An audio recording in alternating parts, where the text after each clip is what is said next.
So Acts 12, verse 5, it says, Peter therefore was kept in prison, but prayers was made without ceasing of the church unto God for him. Verse 11 says, and when Peter was come to himself, he said, now I know of a surety that the Lord hath sent his angel and have delivered me out of the hand of Herod and from all the expectations of the people. Everybody say, of the people of the Jews. Verse 18 says, now as soon as it was day, there was no small stir among the soldiers.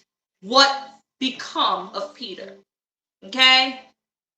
Now that was the King James Version. Let me read to you the Message version because sometimes we can't always understand the two. So let me just read it one more time. But this time the Message version. Verse 5 says, all the time that Peter was under a heavy guard in the jailhouse, the church prayed for him most seriously.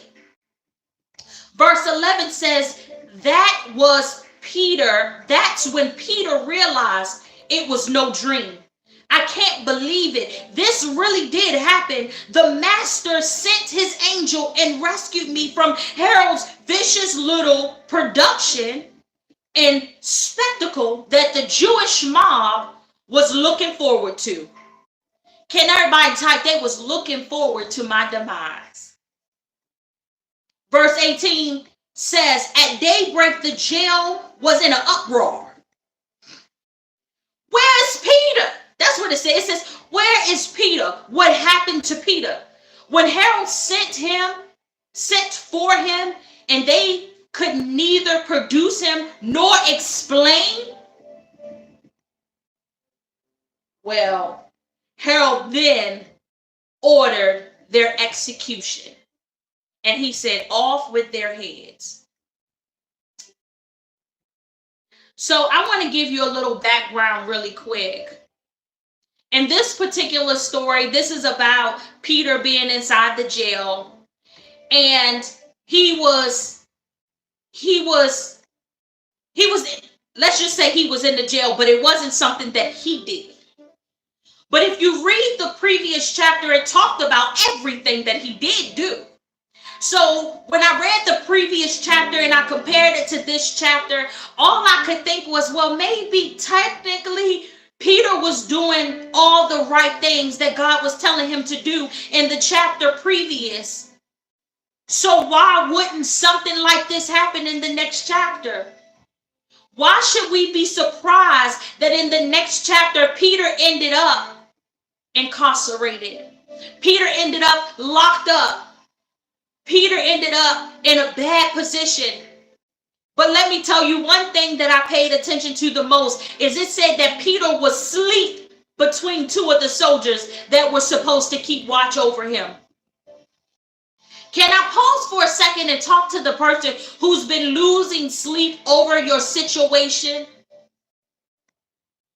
Peter felt the need to still fall asleep. He was like, well, I guess this is what's going to happen. So I'm going to sit here. My arms is going to be hooked up to these chains and these links. And I'm going to be okay because I know the God that I serve. And so it stated that Peter went to sleep, right? But then in addition to that, something else that triggered my mind to think a little deeper was the fact that not only did he go to sleep, it did not say he complained. It did not say he fought and he argued. It didn't say none of that. It literally just said, Herod put Peter with the two guards and chained him up. Then it went on to say, then Peter was asleep between the guards. And the angel showed up. At first, I wanted to title this message, Help is on the Way. Because in the midst of every single thing that is going on, all I could think about was the fact that the angel showed up for Peter. Not because of what Peter was doing, but because of the prayers of not only the righteous people.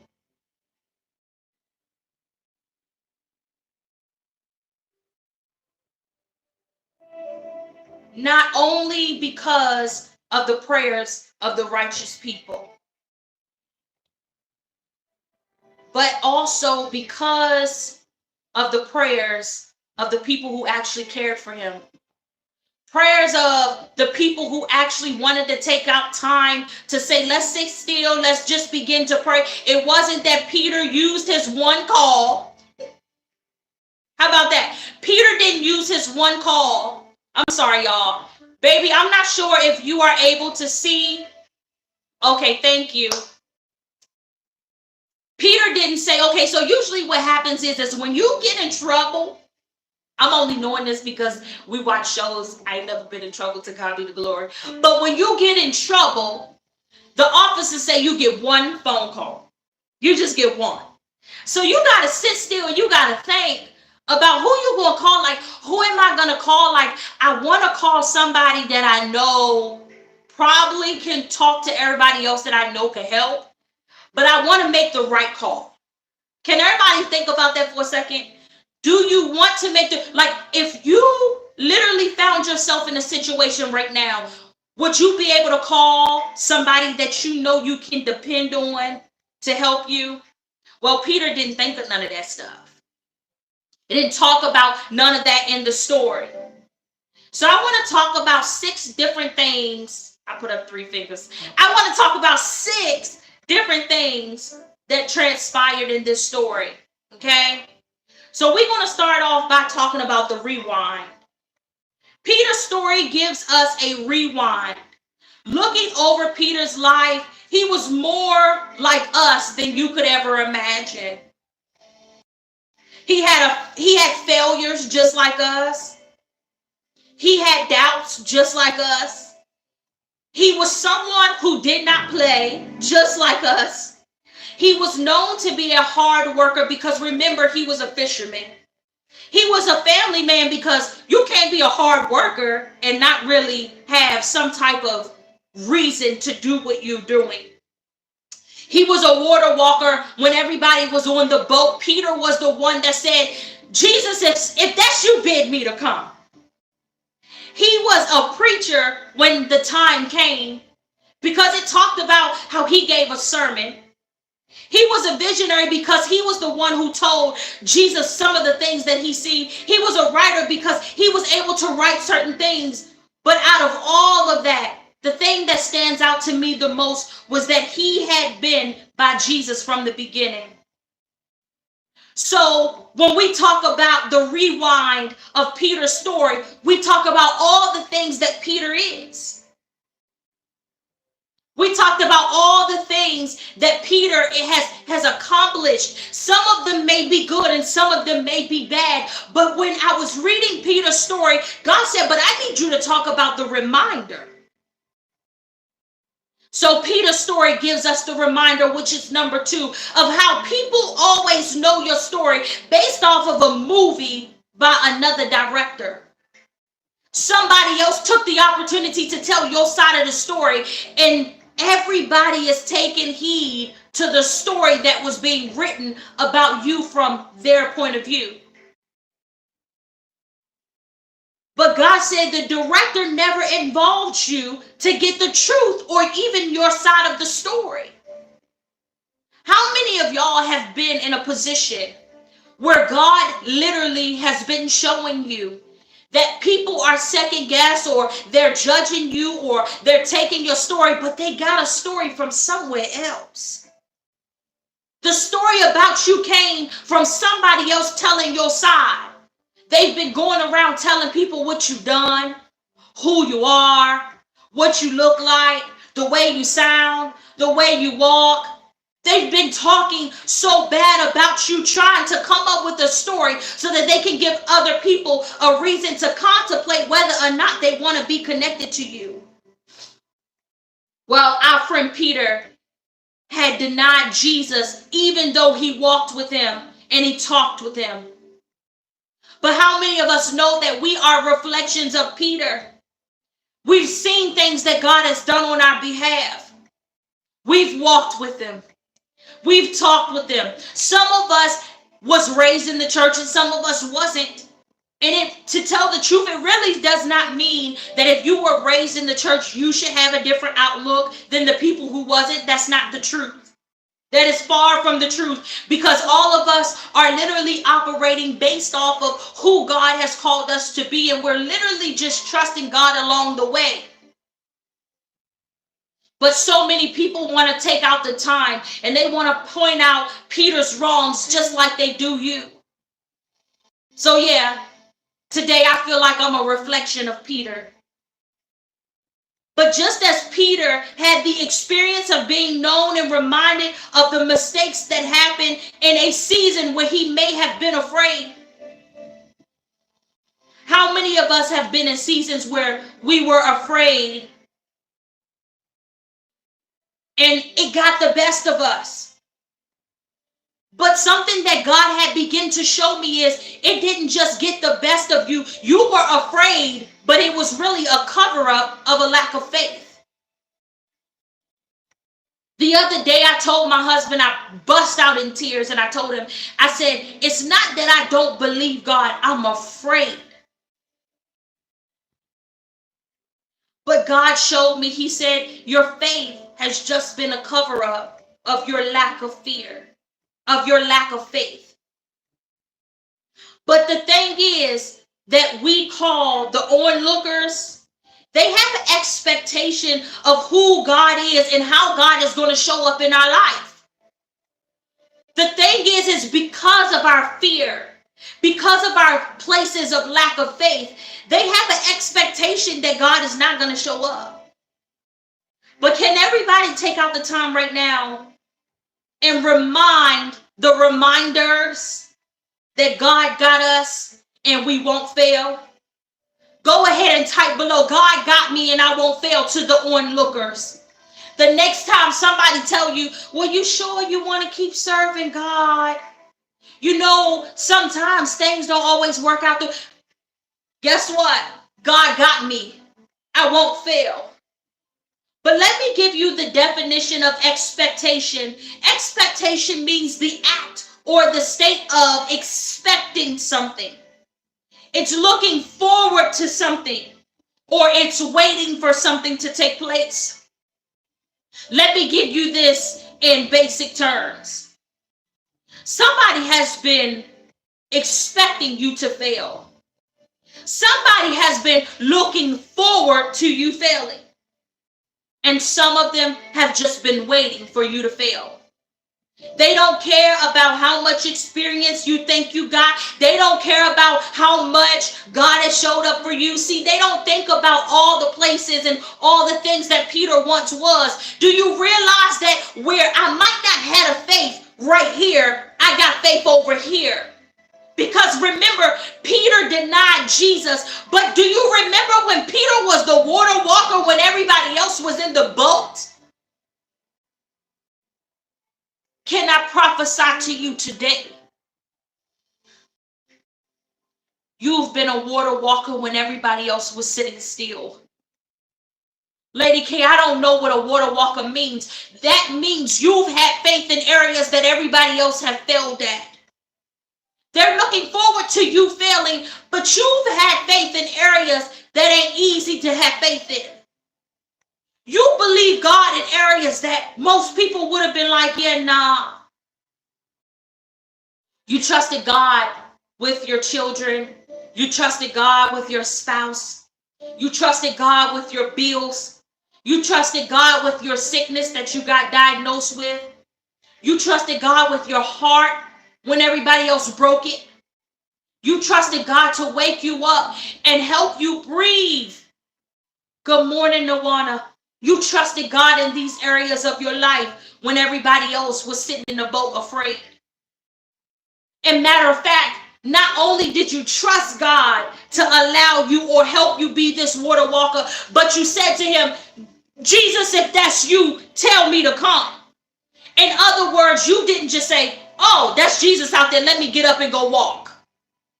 No, Peter said, oh shit, mando robo shaya. Peter said, because I know of Jesus, because I know what he's capable of, I know that his word is the sure ground. I know that his word will not return unto him void. Because I know who Jesus is, what I'm going to say is instead of me depending on my own way of doing things the way that I want to, I'm going to say, Jesus, if you tell me to do it, I'll do it. Can somebody say, but if Jesus tell me to do it, I'll do it. Jesus bid me to do it. Jesus tell me to go. Jesus tell me to walk through the door. Jesus tell me to apply for the job. Jesus tell me to apply for the house. Jesus tell me to go back to school. If you bid me to come, I'll do it.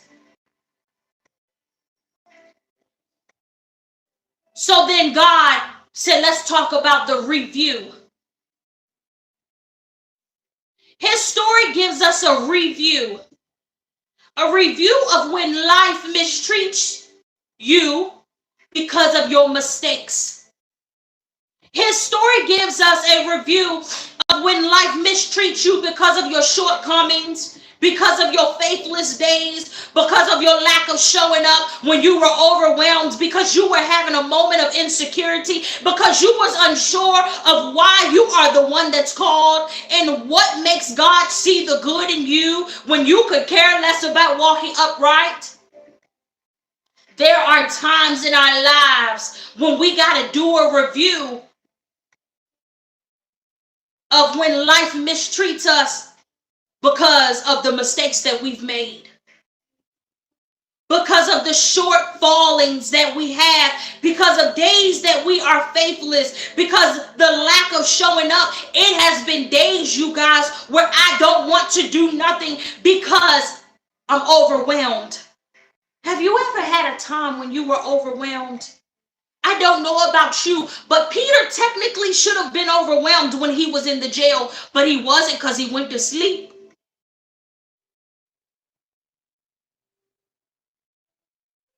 What about the mistakes that you made along the way as you were growing up and you were doing what you wanted to do, all because you cared less about walking upright because of whatever the situation may be, but you did what you wanted to do, but God still called you? This made me do a review because I thought about some of the issues and some of the places that I've been over my life. I did a review over my life and I began to think about all the mistakes that I made. I was on live the other day and I told everybody, I said, I can sit here and I can really honestly say I didn't grow up with a bad life. I did not have a bad life. I would be a fool to sit here and tell y'all, oh, I had a bad life when I was growing up. It was hard for me. That would be a lie. Things were pretty good for me. But what I can say is, even though things were good for me, I made decisions that I should not have made, and it caused consequences that allowed me to endure hardship in areas that I shouldn't have endured hardship. But guess what? God still called me. Can everybody type, but I made mistakes, but God still called me. God calls you his own. God calls you by name. God knew you before you were formed in your mother's womb. So because of that, God knew who you were going to be. He said, you know what? I'm going to make them like this. I'm going to give them this kind of personality.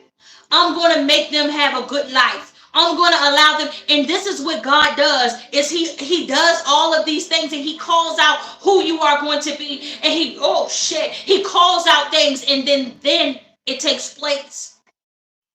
God says stars, the stars show up. God says light, the sun shows up. God says bloom, the flowers bloom. God says grow, a seed is planted. God says water begins to come from the ground. God says stop, the red light takes place. God says go, the light turns green. God says don't move, nothing takes place. God says it's time to change. then you start to move. You start to find your way doing things that you probably would normally do. You probably wouldn't normally apply here or do this here. But God says do it, and then you begin to do it because it comes so easy. It comes so natural because it was the bid. It was the bid that took place. Well, I'm here to change the outcome of the review. I want to let you know that no matter who you are or what you have done, you don't deserve to be mistreated by anybody. You don't deserve to be overlooked by no one. You don't deserve to be judged by anyone. You don't deserve to be dismissed, disqualified, or discounted.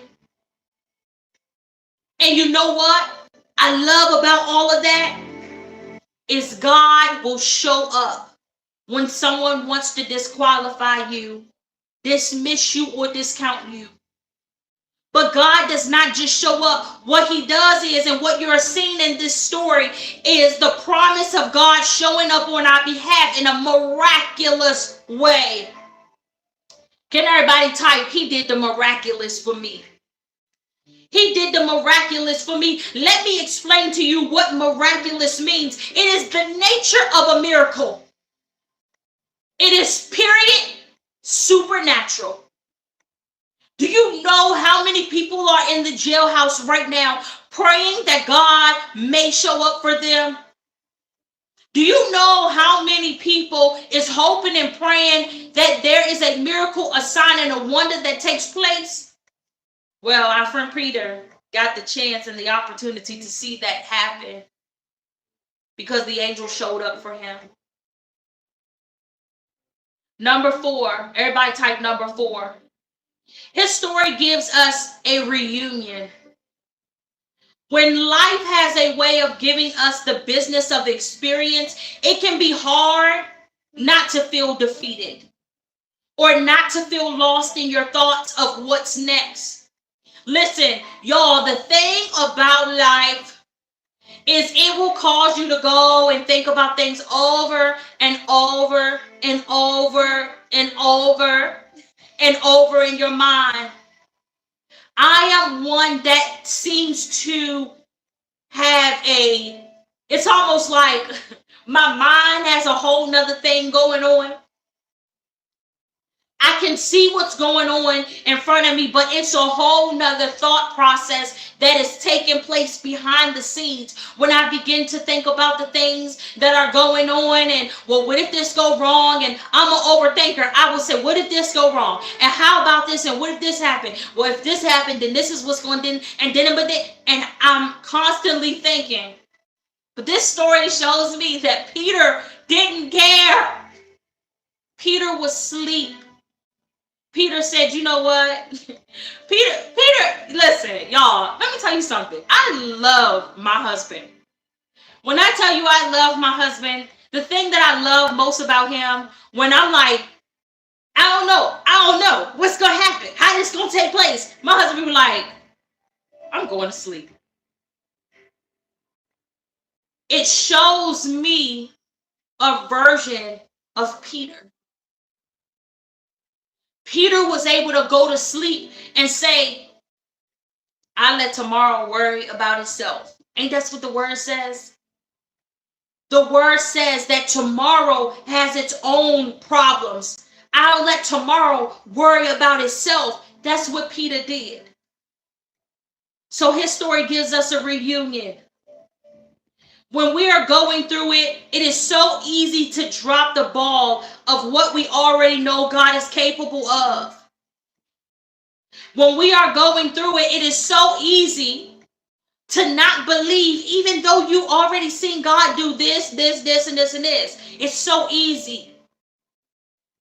And sometimes, y'all, we beat ourselves up with this expectation of, well, I've already seen all of these things that God did, and I'm still going to try to believe. You know what? I'm not going to worry about it. There are moments that life gets the best of you.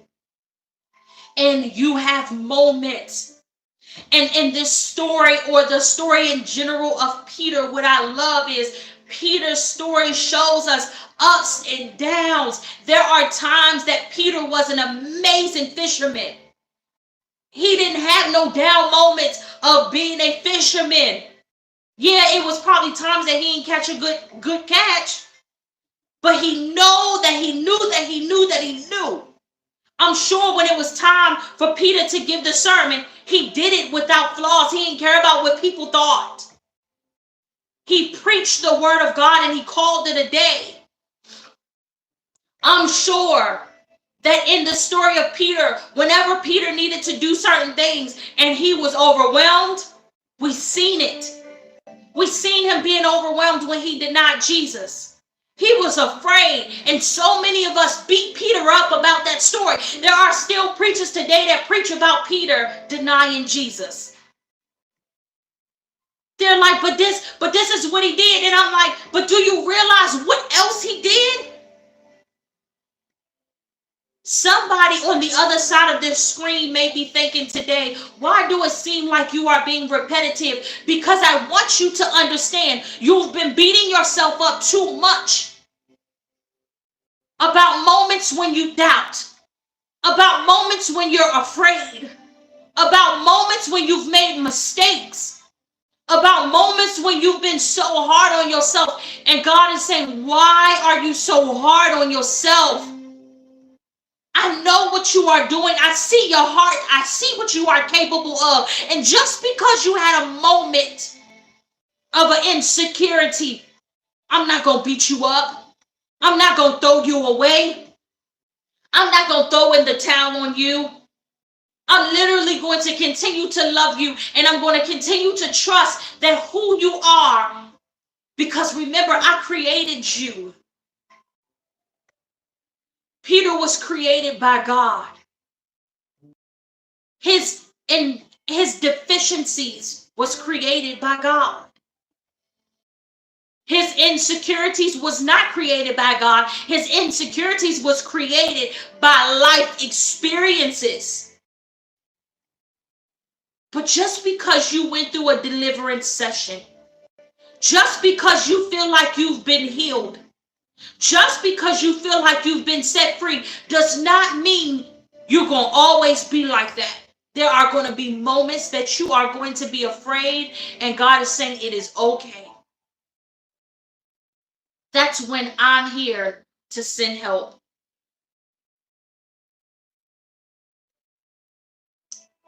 Prayer may be one of the most toughest things, but it's yet the most effective thing.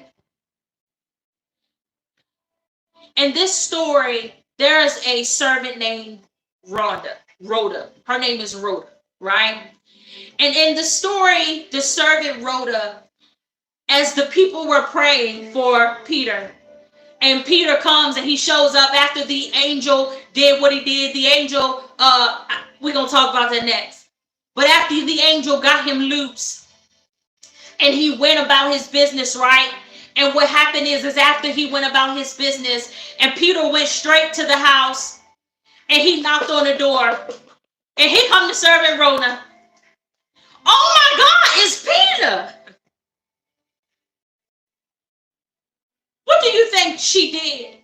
She didn't just go ahead and unlock the door. She was so excited that she forgot to unlock the door. She just took off. Y'all. Hey, y'all, guess what? Guess who's at the door? It's Peter. Peter's at the door. Peter is knocking at the door and they're like, girl, you crazy. Girl, you crazy. You play too much. That might be his spirit, but that ain't Peter. We know where Peter is. Peter is in the jail between the two guards with the 2 chains on his hands and the 2 chains on his legs. That's what Peter is. And she says, no, Peter's at the door. Well, in my eyes, I could call Rhonda or Rhoda the title of her story. Hey there, beautiful. Hey, prophetess. The title of her story, I would just call it When the Report Comes Before the Door. Can everybody type? But what do you do when the report comes before the door? See, because she was so excited, she didn't open up the door. She ran with the report. So when I thought about this story, all I could think is, when you show up, what happens when you're praying for a particular thing and it shows up at your door? Have you been praying for a particular thing and you are in a level of expectancy? Can I tell you that it's going to come a time that it's going to knock at your door? The other day we had a knock at the door. It was the mailman. I had to sign for a package. And when he knocked at the door and the doorbell went off on my tablet, I was like, wait, I wasn't expecting anybody, nor was I expecting anything. But God said that there are going to come time in your life where you ain't going to have no expectancy of anything. But it's going to be at your door. But God also said, don't get so excited that you forget to answer the door. Don't be like Rhoda, because she was not talked about in the story at all after that. That was it. But I thank God for her earnest excitement to realize, and it could have been that God was showing her a level of faith, because the people was praying. Her as the servant opened the door. The people was praying, but her as the servant opened the door. Let me say it again. Type it with me. The people were praying, but her as the servant opened the door. That means, that lets me know they didn't say that she was a part of the prayer. It just says she was the one that opened the door. There are going to be times in our lives where people are going to be praying on our behalf, and it's going to knock at our door, and we are going to be the door openers. Can I tell you that you may be experiencing or having hardship, but there are somebody, or there is somebody that has crossed, or you have crossed their mind, and they've been praying for you. You are receiving the knock at the door because of the prayer of sometimes not just your own, but prayers that people have seen to pray for you. She ran to report to those who had been earnestly praying for Peter. This was the moment of reunion. We are about to be reunited with that unwavering faith that we once had, that childlike faith. So this is why God is saying, stop beating yourself up, because I'm about to not just give you a reunion of the people that were praying for you, or a reunion of the thing that you were praying for, but I'm also going to reunite you with the unwavering faith that you had before. But you got to be in a place of earnestly praying. Let me explain to you what earnestly means. It means it is a serious matter. It is not lightly taken, and it's not no casual thing. So you got to be serious when you pray. You got to make sure that you don't take your prayers lightly, and you got to make sure that it is not a casual prayer, but it is a prayer that is really seeking the heart of God. Everybody type number 5 is the release. Number 5 is the release. Number 5 gives us a point of view of how misappropriated anger does not go overlooked as some may think.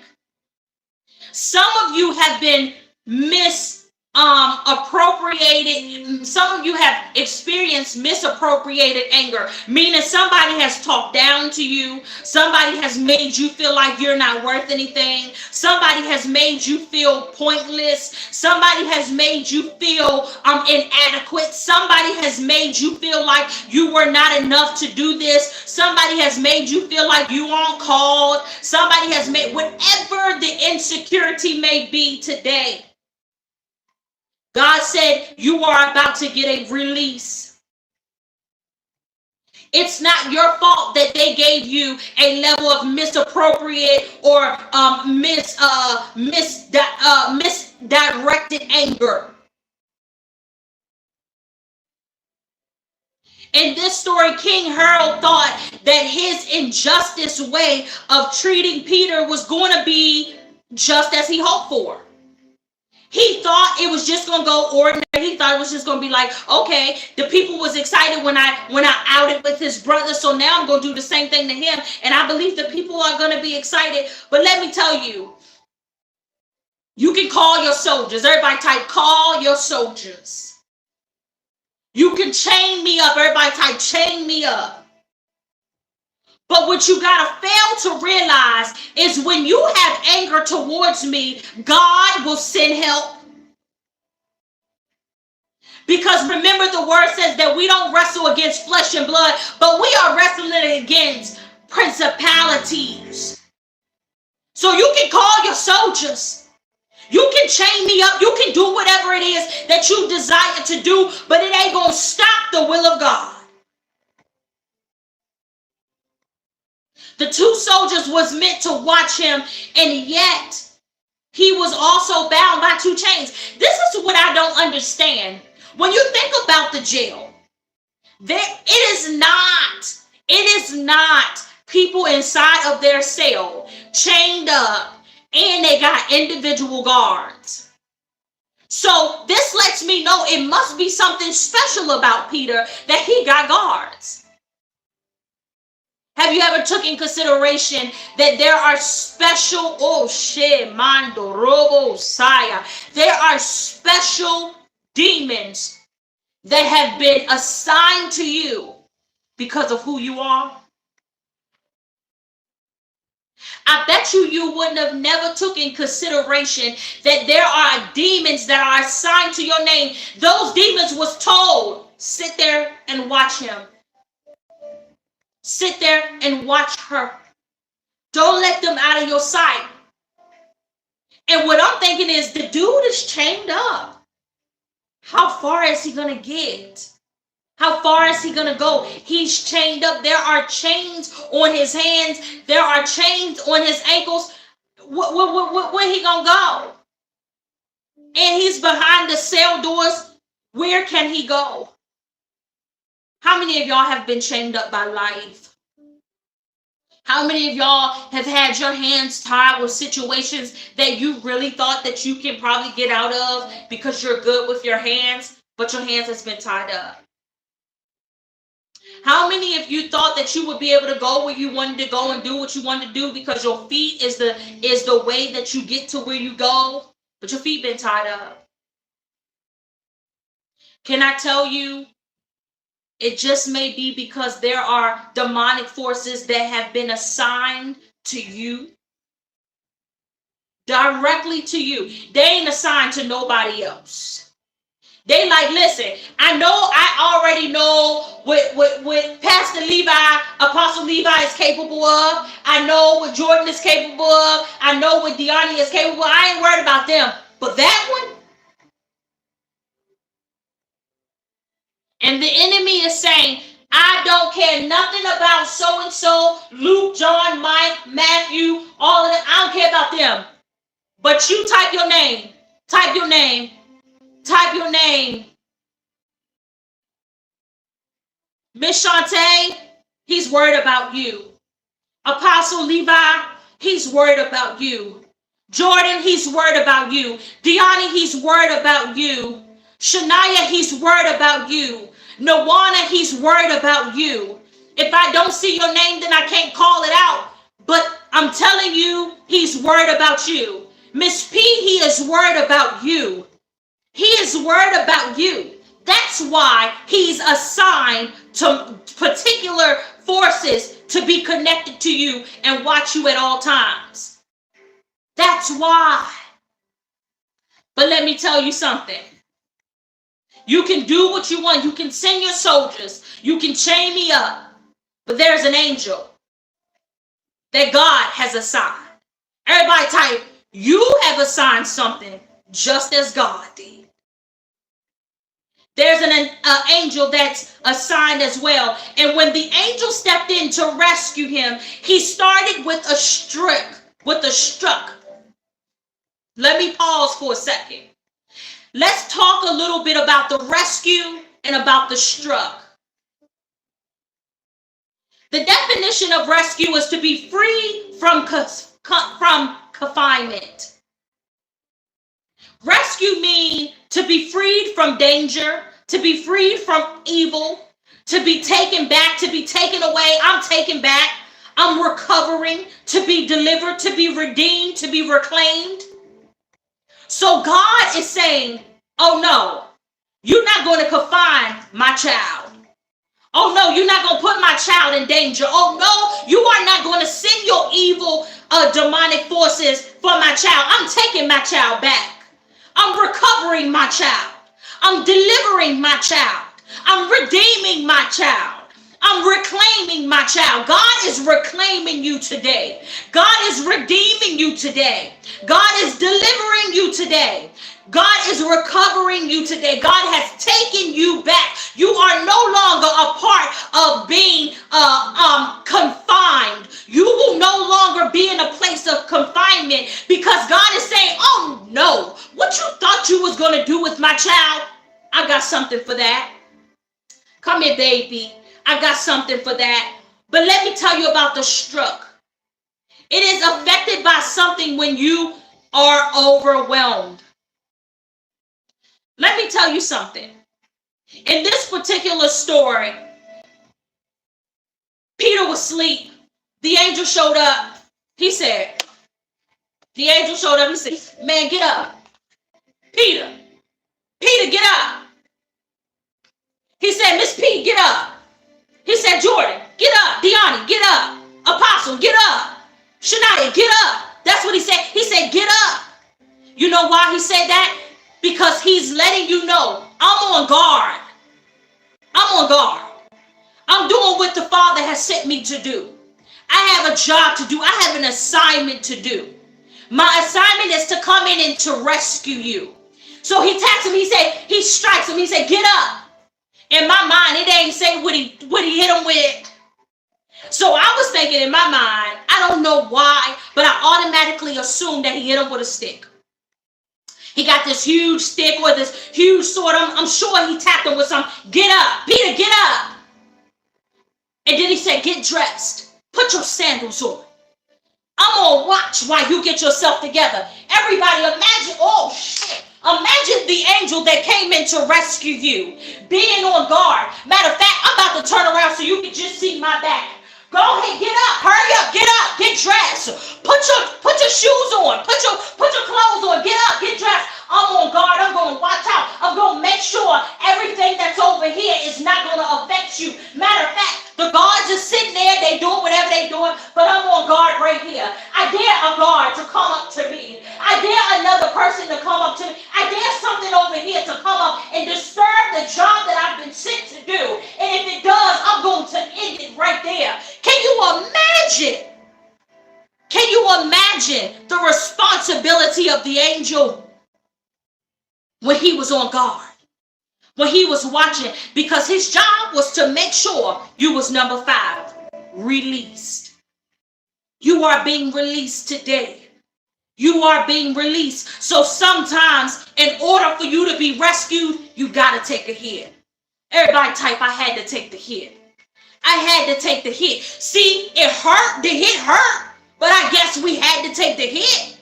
But we had to take the hit because there's a rescue taking place.